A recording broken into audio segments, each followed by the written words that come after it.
Labas vakaras, ačiū visiems susirinkusiems. Ar girdisi? Esu Ieva Kuizinienė, Valdovų rūmų muziejaus vyriausioji kultūros istorikė.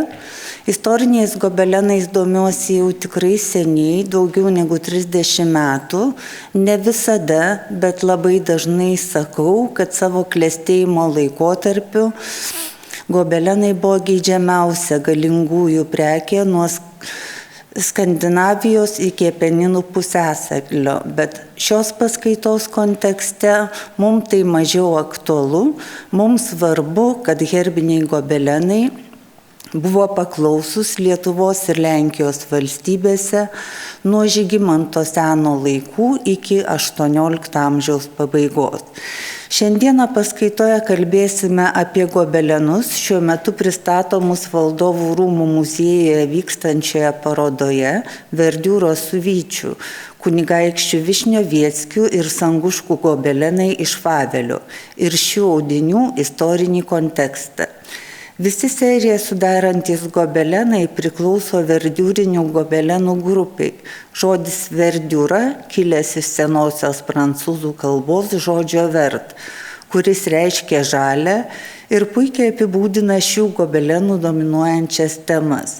Sodrus miškas, įvairaus žalumo atspalvių lapų kupalai ir dažnai ramūs laukiniai gyvūnai, tokie kaip paukščiai, zuikiai, elniai.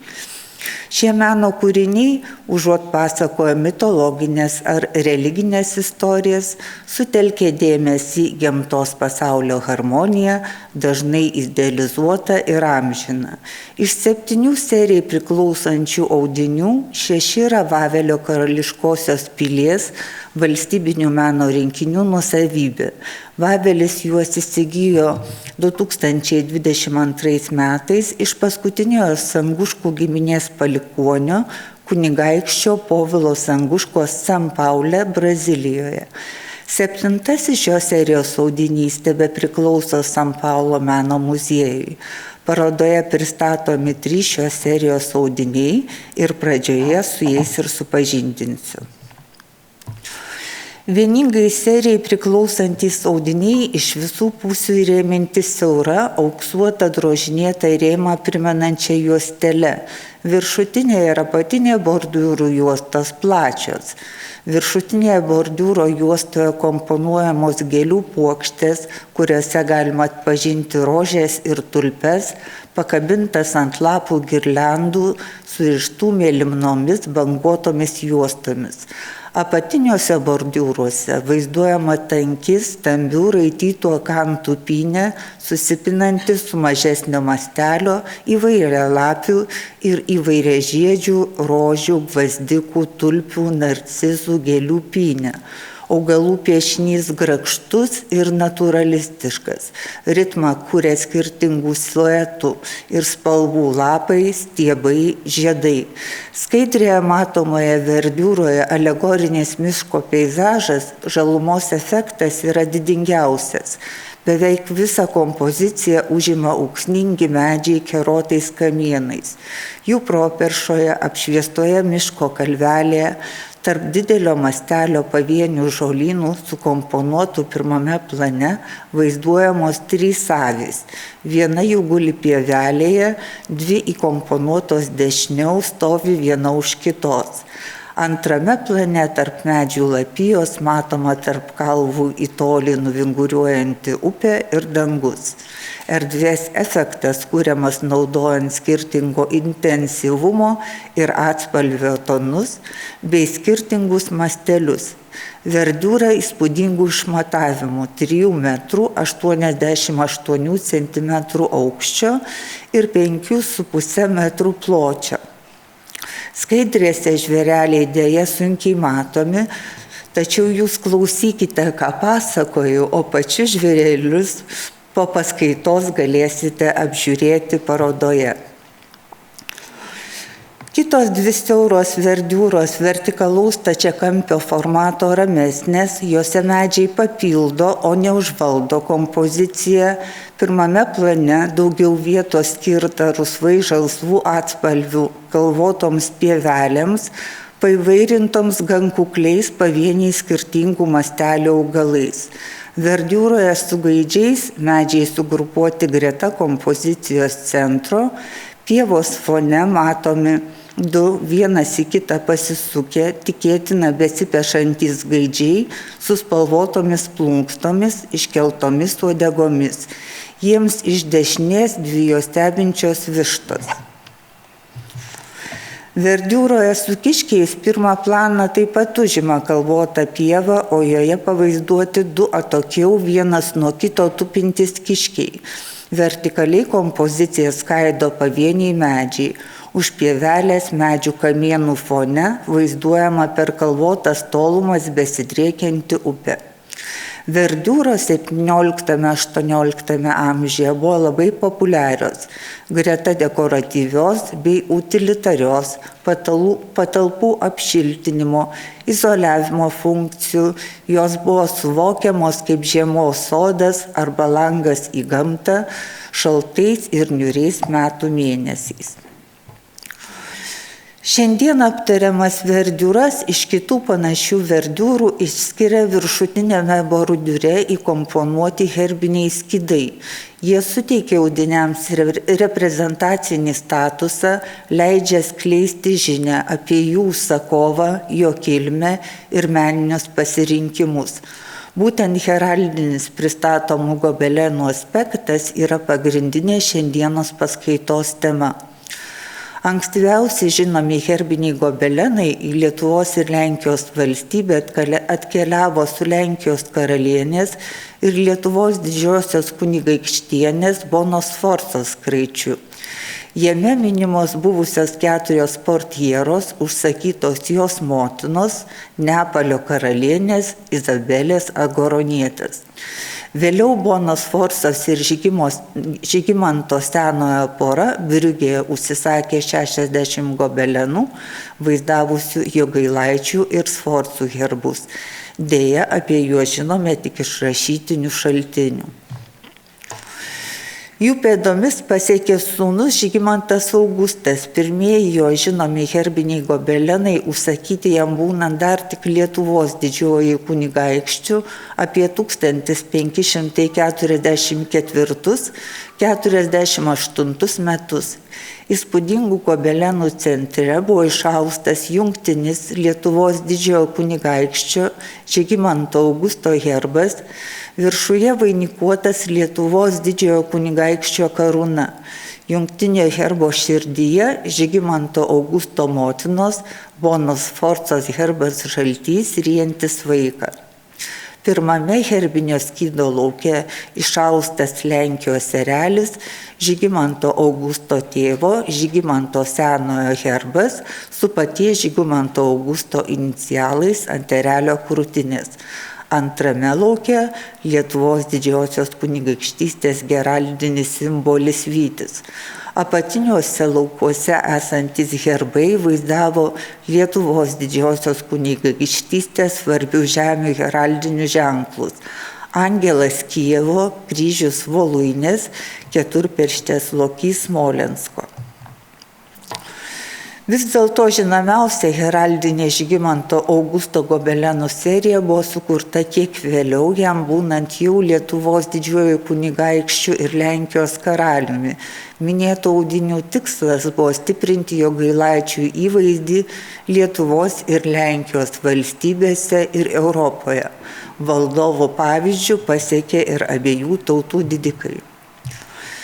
Vis tik 16–17 amžių sandūroje Lietuvos didžiosios kunigaikštystės didikai, užsisakydėdami herbinius audinius, siekė kiek kitų tikslų – vizualizuoti ir skleisti savo atkurtą arba sukurtą pasakojimą apie kilmingą giminės istoriją, norint įsitvirtinti naujojoje abiejų tautų respublikos politinėje hierarchijoje. Vienas iš pagrindinių įrankių derantis dėl savo pozicijos buvo iškilios kilmės propaganda. Gobelenai, viena iš prabangiausių ir geidžiamiausių medijų, tam puikiai tiko. Būtent tokias paskatas matome parodoje eksponuojamuose gobelenuose, užsakytose Lenkijos didžiojo etmono, Krokuvos kašteliono, Dmitrijaus Jurgio Višnioveckio, vieno turtingiausių to meto Lietuvos ir Lenkijos didikų, kuriam priklausė 34 ištisi miestai, 2 miesto dalys ir 153 kaimai. Tačiau anksčiausiai žinomi įrašai apie minimus gobelenus randami Sanguškoms priklausiusių rūmų Iziaslave inventoriuje. Iziaslavas pagrindinė Sanguškų rezidencija buvo kunigaikščio Povilo Karolio Sanguškos valdymo laikotarpiu 1710–50 metais. Minėtas inventorius, kuriame surašyti aptariami gobelenai, sudarytas daugiau nei 100 metų vėliau, 1857 metais, tuometiniam Iziaslavo savininkui, kunigaikščiui Romanui Damianui Sanguškai, rengiantis perkelti Sanguškų archyvą, biblioteką ir kolekcijas į naują pagrindinę Sanguškų rezidenciją Slavutoje. Tiek Iziaslavas, tiek Slavuta Romanui Damianui atiteko paveldėjimų keliu. Inventorinėme apraše rašoma, kad antrojo aukšto apartamentuose, kabinete prie mozaikinių kambarių yra gobelenai ar divonai sudėti kupare ir 2 skryniose, kur tarp kitų minimi 6 dideli peizažai su lietuvišku vyčiu ir 4 maži gobelenai su lietuvišku vyčiu. Nėra visiškai aišku, ar maži gobelenai su vyčiu priklauso tai pačiai serijai. Tokią prielaidą galima daryti žinant, kad tarp išlikusių yra 5 didelio formato gobelenai ir 2 ženkliai mažesni vertikalaus stačiakampio formato audiniai. Slavuta pagrindinė Sanguškų rezidencija tapo 18 amžiaus pabaigoje, kaip po taip vadinamos Kolbušovo operacijos jie atiteko Povilo Karolio Sanguškos sūnui Jeronimui Jonušui Sanguškai, kuris čia apsigyveno nuolatos. Jis pastatė barokinį dvaro namą pagal architekto Liusieno Merkso projektą ir 2 ūkinius pastatus. Vėliau rūmų statybas tęsė Eustachijus Eraksmas Sanguška. Jis pastatė dar 1 aukštą, o prie priekinio dešiniojo rizolito buvo pristatytas arkadinis įvažiavimas su terasa. Vis dėlto labiausiai rezidencija suklestėjo rūmuose apsigyvenamus Romanui Damianui Sanguškai ir jo žmonai grafaitei Karolinai von Thun Hohenstein. Rūmuose buvo įkurdintas kunigaikščių Sanguškų archyvas ir giminės porceliano, ginklų, tapybos kolekcijos į Slavutą pervežtos iš Iziaslavo. Iš ten pat atkeliavo ir gobelenų kolekcija. Mat žinoma, kad po kunigaikščio Romano Damiano Sanguškos ir Karolinos von Thun Hohenstein vestuvių antrasis Slavutos rezidencijos aukštas buvo paverstas prabangiais priėmimo apartamentais, o laiptų aikštelės ir kiti kambariai papuošti vertingais gobelenais, anksčiau laikytais kedro spintelėse. Romano Damiano Sanguškos valdymo laikotarpiu čia kabėjusios gobelenus gan išsamei aprašė čia kūrinių įvertinti pakviestas Jogailos universiteto profesorius Ježis Micelskis. Neskaitant archyvo tarp meniškai ir istoriškai vertingiausių daiktų, tyrinėtojas išskyrė Slavutoje kabėjusios audinius. Apie 3 jo matytas gobelenų serijas tąkart jis rašė, kad kiekvienas jų buvo skirtingo laikotarpio ir yra kilę iš didelių išmatavimų Iziaslavo rūmų menių, iš kur pateko į Slavutą. Autorius pasakoja, kad gobelenus iš Iziaslavo bandyta pritaikyti prie per mažų modernizuotos rezidencijos antro aukšto salonų išmatavimų. Jie buvo įrėminti raudono, safyro ir žalio pliušo juostelėmis ir su šiais liūdnais priedais kunigaikščiui labai apgailestaujant buvo pakabinti ant sienų, suvynioti ir sulankstyti, kas jiems žinoma negalėjo išeiti į gerą. Tačiau 1890-aisiais jie buvo susandėliuoti specialiai nuo rūmų nutolusiame Slavutos sandėlyje, iš kurio kunigaikštis profesoriui viešint įsakė juos išnešti ir visus lankytojo nustebusioms akims ryškioje rugpjūčio šviesoje išdėlioti ant vejos. Micierskis rašė, kiek pamenu, jų buvo apie 20. Tokios būklės ir spalvų, lyg ką tik būtų išėję iš flamandų ar prancūzų dirbtuvių. Vieną seriją sudarė flamandiški audiniai riterių mitologinė tema, datuojami 16 amžiaus pabaiga.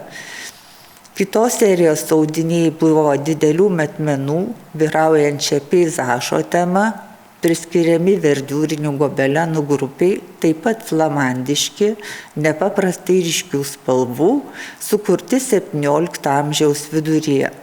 Paskutinė serija meniškai ir materialiai vertingiausia buvo sudaryta iš 8 ar 10 prancūziškų tapiserijų pailgo formato, austų pagal François Boucher kartonus. Pabaigoje autorius rašo: pramogai užsirašiau užrašų knygelėje apytikslės visų tuo metu naudotų audinių vertes pagal gerai žinomas antikvarinių daiktų kainas Paryžiuje, o galbūt ir Amerikoje. Iš viso už visas 3 gavau apie 10 milijonų frankų, o tai aukso ekvivalentus sudarė 2903 kilogramus. 1917 lapkričio 2 dieną per Rusijos armijos pulko dislokuoto Slavutoje antpuolį rūmų kompleksas ir prieš karą palikta meno kolekcijų dalis buvo apiplėšti ir sudeginti. Slavutos rezidencijos savininkas kunigaikštis Romanas Damianas Sanguška buvo žiauriai nužudytas. Aprašomų verdiūrų Slavutoje gaisro metu akivaizdžiai nebuvo. Tikėtina, kad 20 amžiaus 4-ojo dešimtmečio pradžioje gobelenai galėjo būti Pidhircių rūmuose, kurie buvo Sanguškų rezidencija 1885-1939. Aišku tik tai, kad gobelenai vaizduojantis peizažus su gyvūnais, puošti vyčių, galiausiai atsidūrė San Paule, į kur paskutinis Pirgilcių savininkas Romanas Vladislovas Stanislovas Andrius Sanguška 1939 metais evokavo vertybės iš Sanguškų, Gumnisko ir Pidhircių rūmų. Nežiūrint ilgos kone 300 metų trukusios aprašomų gobelenų kelionės po kunigaikščių Sanguškų kolekcijas, tikrasis gobelenų užsakovas ir jame besipuikuojančio gerbo savininkas buvo ne Sanguškų giminės atstovas, o Lenkijos didysis etmonas, Belzo ir Krokuvos vaivada, Krokuvos kaštelionas, Zbaražo kunigaikštis Dmitrijus Jurgis Kaributas Višnevieckis. Herbinis skydas matomas gobelene 1650-1680 naudotas ir jo herbinėme atspaude. Herbo širdyje vaizduojamas Lietuvos raitelis Vytis, rodantis Višnevieckio kilmę iš kadaise Lietuvą valdžiusios Gediminaičių dinastijos, konkrečiai iš Gedimino vaikaičio Kaributo Algirdaičio. Pirmame lauke vaizduojamas iš tėvo Jonušo Višnevieckio paveldėtas Višnevieckio giminės herbas Kaributas, Antrame lauke Lelivos herbas pusmėnulis ir žvaigždė, priklausantis motinai Kotrynai Eugenijai Tiškevičiūtei. Trečiame Korčiako arba 3 įkirtimų herbe 3 trumpėjančios juostelės turėjo priklausyti senelė iš tėvo pusės. Tokį herbą naudojo senelė Sofija Kristina Strusiuvna. Ketvirtame lauke vaizduojamas Vadvičio herbas, 2 greta plaukiojančios žuvis, viena į kairę, kita į dešinę, priklausantis seneliai iš motinos pusės Barborai Naruševičiūtei Tiškevičienei. Kaip nutiko, kad kunigaikščių Višniovieckių herbiniai gobelenai pateko į Sanguškų kolekcijas? Tiesioginių sąsajų ar giminystės ryšių tarp šių giminių nebuvo. Nėra pagrindo manyti, kad gobelenai į Sanguškų kolekcijas atiteko ir kaip dovanos. Atsakymo ieškota tarp Dmitrijaus Jurgio Višnioveckio paveldėtojų. Pirmoji Dmitrijaus Jurgio žmona Marijana Angelė, mergautinę pavardę Zamoiskytė, vyro turto nepaveldėjo, nes mirė anksčiau. Pora susilaukė 3 dukterų – Salomėjos Teresės, Kotrynos Eugenijos ir Sofijos Sidonijos. Tačiau mirdamas kunigaikštis turtą paliko ne dukroms, o antrai savo žmonai Teofilijai Liudvikai Zaslavskytei, Lietuvos didžiojo karaliaus Jono Sobieskio sesers Kotrynos Sobieskytės dukrai. Po Dmitrijaus Jurgio mirties jo našlė Teofilija Liudvika Zaslavskytė ištekėjo už Lenkijos didžiojo maršalkos Juozapo Karolio Liubomirskio, kuriam vedybų keliu be kitų valdų atiteko ne tik Ostrogo ordinacija, bet ir visas pirmojo vyro turtas. Pora susilaukė 3 vaikų – Aleksandro Dominyko Liubomirskio, Teresės Liubomirskytės ir Marijanos Teofilijos Liubomirskytės. Pastaroji 1710 metais ištekėjo už Lietuvos didžiojo maršalkos Povilo Karolio Sanguškos.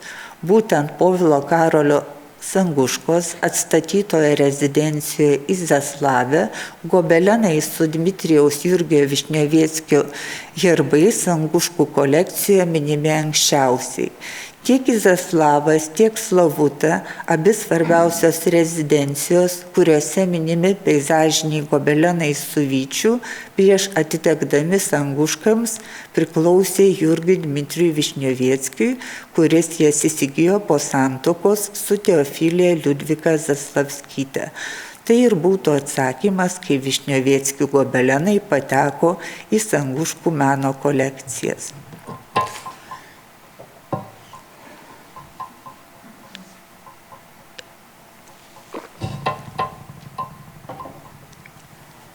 Antrasis tyrime nagrinėtas klausimas buvo, kaip Višnioveckių herbe atsirado vytis, kurį jau nuo 16 amžiaus pradžios esame įpratę matyti kaip svarbiausią kunigaikščių Sanguškų heraldinį simbolį.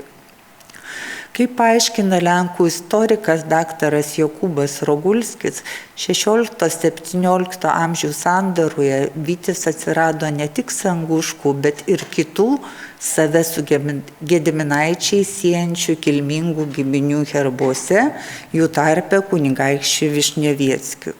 Šis reiškinys susijęs su politinė Lietuvos ir Lenkijos situacija po Liublino unijos. Anot autoriaus šiuo laikotarpiu apie 250 lietuvių ir sienų kunigaikščių siekė atkurti ar perkurti savo kilmės istoriją taip, kad ji būtų atpažįstama Lietuvos ir Lenkijos heraldikams. Priežastis buvo ta, kad nors 1569 Liublino Seime buvo susitarta išlaikyti Voluinės žemių ir visos Lietuvos didžiosios kunigaikštystės kunigaikščių titulus, šio susitarimo laikytis vengta. Dar labiau tokią situaciją komplikavo tai, kad Lenkijos bajorai svarbi socialinė jėga to meto Lenkijoje, mažai žinojo apie šių kunigaikščių istoriją ir pasiekimus. Dar mažiau orientavosi jų genealogijoje. Dar 17 amžiaus pradžioje Lenkijos didysis iždininkas Jonas Firlėjus pripažino: nenoriu šių, tai yra kunigaikščių šeimų, Lenkijos ir Lietuvos valstybėje vardinti, kad neduočiau kam nors to, kas jam nepriklauso, arba dėl savo nežinojimo nepraleisčiau ko nors. Tikri kunigaikščiai turėjo išsiskirti savo autentišką, visuotinai pripažinta dinastinė kilme, taip pat savo turtu ir gyvenimo būdu, tai yra prisitaikyti prie naujų socialinių ir kultūrinių sąlygų ir realiai įsilieti į abiejų tautų respublikos kunigaikščių sluoksnį. Višniovieckių tarpe šeimos genealoginės istorijos ir propagandos kūrėjų tapo jaunesniosios Višniovieckių linijos atstovas, pirmasis katalikas giminėje kalbėjęs lenkiškai, Lenkijos tribunolo maršalka, Kijevo kaštelionas Jurgis Kaributas Višniovieckis. Jau 16 amžiaus pabaigoje jis įvedė dinastinę pravardę. Giminės pirmtakų jis pasirinko Lietuvos didžiojo kunigaikščio Algirdo sūnų Kaributą, nes toks identifikavimas buvo priimtinas atsižvelgiant į to meto pripažintų heraldikų genealoginės žinias. Siekdamas skleisti šią šeimos viziją, Jurgis Višnioveckis panaudojo ir kitus vaizdinius simbolius, jų tarpe Lietuvos didžiosios kunigaikštystės herbą vytį. Dar jam gyvam esant šis herbas atsirado ant senesnės Višniovieckių linijos antspaudų. Galimybė įvesti lietuvišką vytį itin prestižinį herbą, kuris buvo Jogailaičių dinastijos ir didžiojo kunigaikščio simbolis, buvo glaudžiai susijusi su kilme iš Algirdo ir dėl to atsiradusiais artimais ryšiais su Jogailaičiais. Šis pasakojimas paaiškina, kaip kunigaikščių Višniovieckių herbe atsirado vyčio ženklas. Nors herbiniai gobelenai, lyginant su pasakomaisiais ir dekoratyviniais Lietuvos didžiosios kunigaikštystės, o vėliau abiejų tautų respublikos didikų rinkiniuose yra reti, jų išlikę labai nedaug, aptariamos kunigaikščių Višniovieckių verdiūros nėra išimtis. Jau 16 amžiaus 4 ketvirtyje mažiausiai 2 serijas su herbais buvo užsisakęs Lietuvos didysis iždininkas, abiejų tautų respublikos Seimo maršalka Dmitrijus Chaleckis. Viena jau turėta herbinė serija vaizdavo medžioklės. 2 šios serijos gobelenai, elnio medžioklė ir liūtų medžioklė, saugoma Lenkijos muziejuose. Abi serijos tikėtina išaustos Nyderlanduose. Antroji serija su jo herbais vaizdavo Samsono istoriją. 3 šios serijos audiniai turėtų būti Sankt Peterburgo Ermitažo kolekcija. Skaidrėje rodomas liūtų medžioklės sceną vaizduojantis gobelenas. Grupė raitų ir pėsčių medžiotojų sukomponuota pirmame plane miško pakraštyje, centre ant medžio kamieno, dalinčio gobeleną į 2 dalis, įkomponuotas 4 laukų kartušas, aprėmintas laurų vainiku, su pačiu Chaleckių herbų 2 V ir strėle į viršų, herbais Kroja, Krošinskių ir neįskaitomo ženklo. Virš herbinio kartušo išausti užsakovo inicialai DCH. Su aptariamu laikotarpiu ir herbiniais audiniais susiję ir Breslaujos maršalkos kalvinisto Jurgio Samsono Podbereskio ir jo žmonos Daratos Zavišaitės Podbereskienės užsakyti religinės tematikos gobelenai su šeimos herbais ir užsakovų inicialais.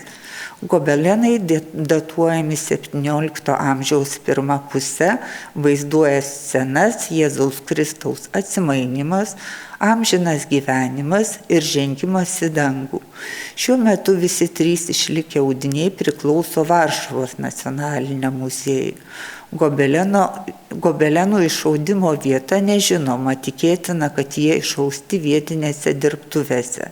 Mariano Moreliovskio spėjimu tai galėjo būti Ditmerio Vangelderno dirbtuvės Vilniaus apylinkėse. Audinėje Jėzaus Kristaus atsimainimas vaizduojamas Kristaus atsimainimas ant Taboro kalno. Pirmame plane stebuklo apstulbintas Jokūbas tarsi griūdamas prisėdo ant žemės. Greta jo šventas Petras dešinėje rankoje laiko rojaus raktus. Virš jų vaizduojamas šviesus jaunuolis šventas Jonas evangelistas su atversta knyga. Centre kompozicijos viršutinėje dalyje vaizduojamas spinduliuojantis Jėzus, o abipus Jėzaus priklaupę mokiniai Mozė su 10 Dievo įsakymų lentelė kairėje ir Elijas dešinėje. Herbinis skydas įkomponuotas viršutinio bordiūro centre, jį sudaro du laukai.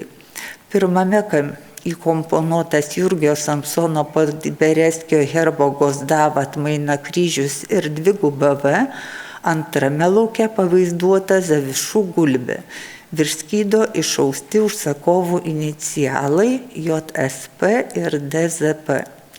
Gobelenos bordiūruose greta herbinio kartušo vaizduojamos 4 alegorinės figūros, o vėlesio medalionuose vaizduojančias 4 didžiasias dorybės – teisingumą, tvirtumą, susivaldymą ir išmintingumą. Audinyje amžinas gyvenimas su lotynišku užrašu apačioje, kuris ir reiškia ir amžinasis gyvenimas Amen, pavaizduotas šventas apaštalas Jonas, rašantis apie apokalipsę ir jį lydintis angelas, rodantis į dangaus Jeruzalę matomą fone. Kredo serijos kompozicijos yra paremtos Martino Devoso kurtomis kompozicijomis, kurias išpopuliarino Jano Sedelerio graviūros.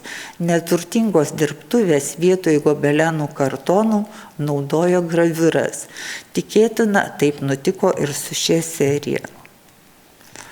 Tuo pačiu laikotarpiu 17 amžiaus pradžia datuojami taip pat vietinėse dirbtuvėse išausti herbiniai audiniai, vaizduojantys šventą Matą ir šventą Morkų. Užsakyti Žemaitijos kašteliono Adomo Tolvaišos ir jo žmonos Marijanos Radziminskaitės Frankevičiūtės, spėjama, kad jie kilę iš 4 gobelenų serijos. Šiuo metu audiniai priklauso Krokuvos nacionaliniam muziejui. Šių audinių kompozicijose nėra erdvinių planų, pagrindiniai motyvai dėstomi tarsi juostomis vienas virš kito, sustingę evangelistų judesiai, rūstus kanoniški veidų tipažai, grafiškas ploščių modeliavimas ir bendra kompozicijos schema primena bizantiškas miniatiūras. Gobelene šventas Matas, evangelistas vaizduojantis sėdintis krėsle, kairėje pirmo plano pusėje, su plunksna rankoje priešais atverstą knygą su užrašu Šventasis evangelistas Matas. Greta jo dešinėje šio evangelisto simbolis ir atributas angelas, diktuojantis tekstą. Gobele šventas Morkas, evangelistas sėdi už stalo dengto drapiruotą staltiesę, priešais jį knyga su užrašu Šventas evangelistas Morkus, po šventojo kojomis plytų mūro fone vaizduojama švento Morkaus simbolis liūtas. Audinius rėmina siužetiniai bordiūrai vaizduojantis Ievos ir Adomo istoriją. Kairėje vaizduojamas Adomas, dešinėje Ieva. Šoninių bordiūrų viduryje komponuojamas sutuoktinių herbinis kartušas su inicialais ir pareigomis. Adomo Tolvaišos kairėje, o jo žmonos Marianos dešinėje. Iššifravus pareigas parašyta Adomas Tolvaiša, Žemaičių kaštelijonas, Biržinėnų tijūnas, Rodūnios seniūnas. Lituanistinių herbinių audinių grupiai priklauso ir Lietuvos Didžiojo etmono ir Vilniaus vaivados Mykolo Kazimiero Paco herbinių portierų grupė išausta Jano Leinerso audimo dirbtuvėse Briuselėje. Tiek miesto, tiek audėjų ženklai gerai išlikę gobeleną supančios tamsiai mėlynos juostos apatinėme krašte. Šie audiniai ilgus šimtmečius puošia etmono funduotą Šventųjų apaštalų Petro ir Povilo bažnyčią Vilniuje. Centrinėme lauke mėlyname fone įkomponuotas jungtinis fundatoriaus herbinis skydas padalintas į 5 laukus. Herbo centre raudonos spalvos lauke yra Pacų dvigubos lelijos Gozdavos herbas. Pirmame raudonos spalvos lauke Mykolo Kazimiero Paco motinos Elžbietos Šemetaitės gulbė. Antrame šviesios aukso spalvos lauke senelės iš tėvo pusės Reginos Valavičiūtės herbas Bogore, kuriame vaizduojami 2 vienas į kitą atsukti iečių galai. Trečiame raudonos spalvos lauke pavaizduota Paco prosenelės iš motinos pusės Sofijos Luckaitės herbas, raitelis rankoje laikęs iškėlęs kalaviją, taigi jau matytas vytis. Ketvirtame šviesios aukso spalvos lauke pavaizduotas senelės iš motinos pusės Elžbietos Chockevičiūtės herbas Koscieža, kuriame vaizduojama strėlė perkirsta kryžma, o strėlės galas dvišakis. Virš jungtinio herbinio skydo vaizduojami 3 goržetai, tai yra šarvų dalys saugančios kaklą ir krūtinę. Virš jų groteliniai šalmai puošti auksinėmis karūnomis ir povo plunksnomis. Ant povo plunksnų dar kartą pakartoti 3 herbai. Minima, kad tokių gobelenų skirtingų dydžių buvo 11. Šiuo metu žinomi 6 serijai priklausantis audiniai, 2 iš jų išlikę Lietuvos muziejuose, Lietuvos nacionalinėme muziejuje ir bažnytinio paveldo muziejuje. Kalbant apie herbinius gobelenus, Lietuvos ir Lenkijos valstybėje neįmanoma nepaminėti garsių kunigaikščių Radvilų manufaktūrų audinių, gobelenų serijos šlovinančios Radvilų giminės istoriją. Remiantis Onos Kotrynos Sanguškaitės Radvilienės laiškais, žinoma, kad tokia pradėta kurti 1733 metais, vadovaujant rūmų tapytojui Ksaverui Dominykui Heskiui, vadintam Senuoju. Po kunigaikštienės mirties pradėtus darbus paveldėtose manufaktūrose tęsė jo sūnus kunigaikštis Mykolas Kazimieras Radvila. Archyviniai šaltiniai liudija, kad jau prieš 1747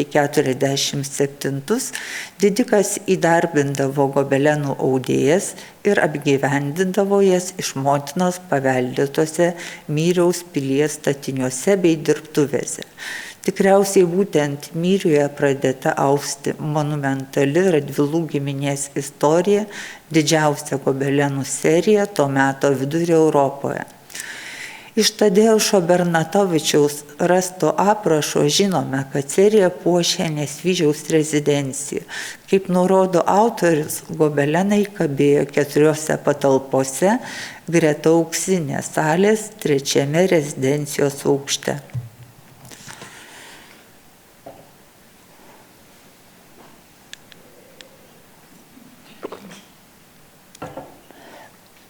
Dviejose šiaurės rytų pusės salėse buvo iškabinti gobelenai, kuriuose vaizduojamos Mikalojaus Radvilo Juodojo politinės pergalės ir Radvilų giminystė su Žygimantu Augustu. Tai skaidrėje rodomi gobelenai. Imperatorius Karolis V suteikė kunigaikščio titulą Mikalojui Radvilai Juodajam. titulo patvirtinimas Peterkavos Seime, Barboros Radvilaitės karūnacija, Žygimanto Augusto sutuoktivės su Kotryna Habsburgaitė per prokūrą dalyvaujant Mikalojui Radvilam Juodajam, Livonijos ordino magistro Gotardo Ketlerio priesaika Mikalojui Radvilai Juodajam ir insignijų priėmimas iš Gotardo Ketlerio Vilniuje. Pietryčių pusės dviejose salėse iškabinta kita dalis audinių. Tai Jurgio Radvilos pergalė prieš kryžiuotės prie Penenžo, Ornetos ir Liubavos, Jurgio Radvilos ir Konstantino Ostragiškio pergalė prieš totorius prie Olšanicos, Kazokų vado Mykolo Stanislovo Kričevskio paėmimas į nelaisvę 1649 metais pralaimėto mūšio prie Lojevo, Kristupo Radvilos Perkūno pergalė prieš švedus prie Kokenhauzo, Mykolas Kazimieras Radvila užmuša Hoseiną Bašį mūšyje prie Chotino ir Mykolas Kazimieras Radvila numalšina valstiečių maištą prie Lavečnos. Gobelenas Lietuvos kariuomenės apžiūra prie Zablūdavo, dalyvaujant valdovui Augustui III 1744 sąraše neminimas. Jis vainikavo etmonų galeriją su 14 Lietuvos didžiosios kunigaikštystės etmonų portretų. Iki šių dienų išliko 4 gobelenai su giminės herbais, 3 beveik vientisos kompozicijos ir 1 tik pusė. Pilnuosius 3 ir pristatysiu.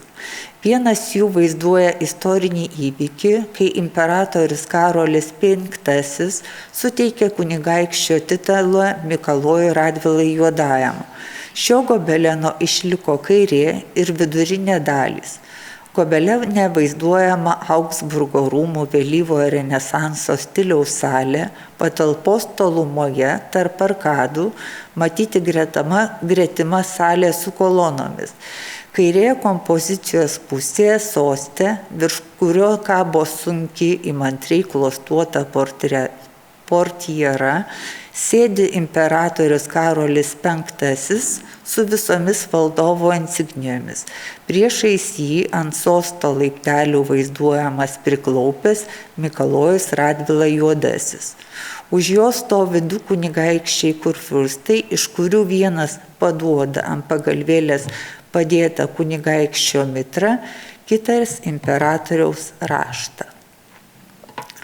Antrame gobelene Kazokų vado Stanislovo Mykolo Kričevskio paėmimas į nelaisvę vaizduojamas Radvilų istorijai labai svarbus įvykis, įvykęs 1649 Liepos 31 Lojeve Dniepro kranto, tai kautynės tarp Stanislovo Mykolo Kričevskio bei Stepono Podobaidos vedamų sukilusių kazokų ir lauko etmono Jonušo Radvilos vadovaujamos Lietuvos didžiosios kunigaikštystės kariuomenės.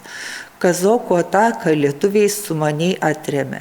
Naktį pralaimėjusieji pabėgo, palikę, nes atsitraukiant nepavyko išsivežti, sužeista savo vadą Stanislovą Mykolą Kričevskį. Jonušas Radvila jį rado mūšio lauke, arklių pakinkytame vežime, kunigaikštis vaizduojamas su puikiu apdaru, etmono buože dešinėje rankoje, už jo matyti aukso siūlai siuvinėta balta vėliava. Ant ekrano dėja jisai nerodo, tai negaliu jums parodyti. Kaip žinoma, iš išlikusių aprašymų Kričevskis greitai prarado sąmonę, o po 3 dienų pradėjo merdinti. Atsisakius ir kunigo, ir popo, paskutinis jo noras buvo gauti gurkšnį vandens. Gobeleno dešinėje pusėje apatiniame kampe vaizduojamas ant žemės sėdintis basas Kazokų vadas, kuriam paduodama vandens.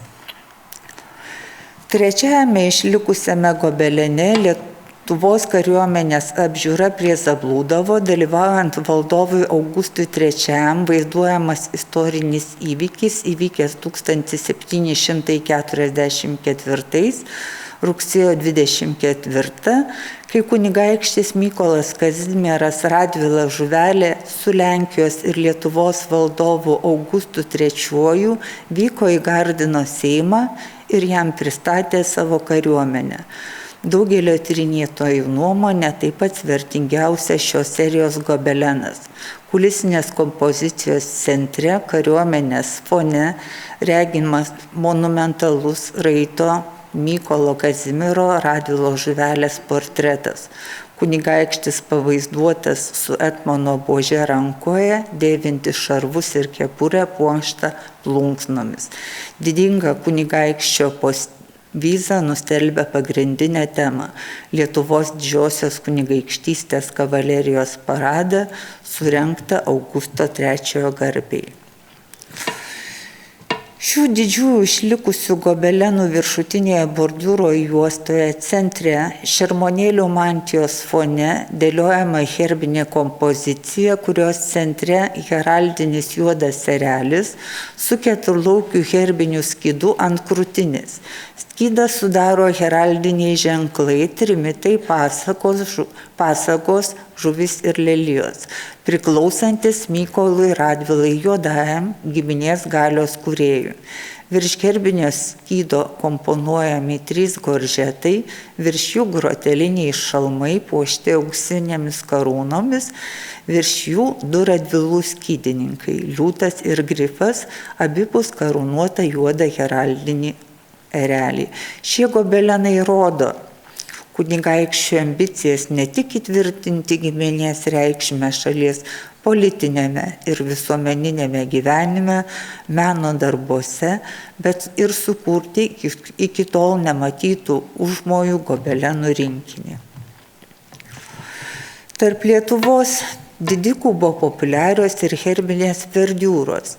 Lietuvos nacionalinėme dailės muziejuje išlikusi herbinė verdiūra greičiausiai išausta 18 amžiaus viduryje, o Bisono dirbtuvėje Prancūzijoje tikėtina, kad pagal Žano Baptisto Pilemano kartonus.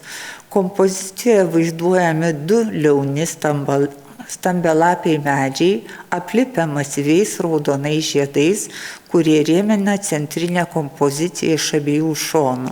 Pirmojo plano dešinėje didelis egzotiškas paukštis mėlynomis plunksnomis, o mažesnis rusvas paukštelis skraido tarp medžių ir vaizduojamas kompozicijos viršuje. Verdiūrą rėmina siauras bordiūras, auksinių bei rudų tonų sukryžiuotų juostų ir kriauklių motyvai. Viršutinėje bordiūro dalyje, centre, pavaizduotas herbinis skydas. Šis herbas, svarstyklių herbo atmaina, priklausė Pociejų giminiai. Tamsiai raudoname fone viršuje pavaizduotas kryžius, ant kurio vertikalios dalies yra žemyn nulenktas pusmėnulis. Pusmėnulio ragai remiasi į skersinį virš dvigubos V raidės, simbolizuojančios žvaigždyną. Kartušo viršuje karūna. Verdiūra priklausė mažiausiai 8 audinių serijai, kuri XIX amžiuje puošė Jono Tiškevičiaus valgomai Trakų Vokės rūmuose. Ir pabaigai grįšiu prie Dmitrijaus Jurgio Višnioveckio verdiūrų, parodysiu serijai priklausiusius gobelenus, kurie dėl labai trapaus stovio negalėjo būti eksponuojami parodoje. Tai didelio formato kompozicija miško peizažas su upe,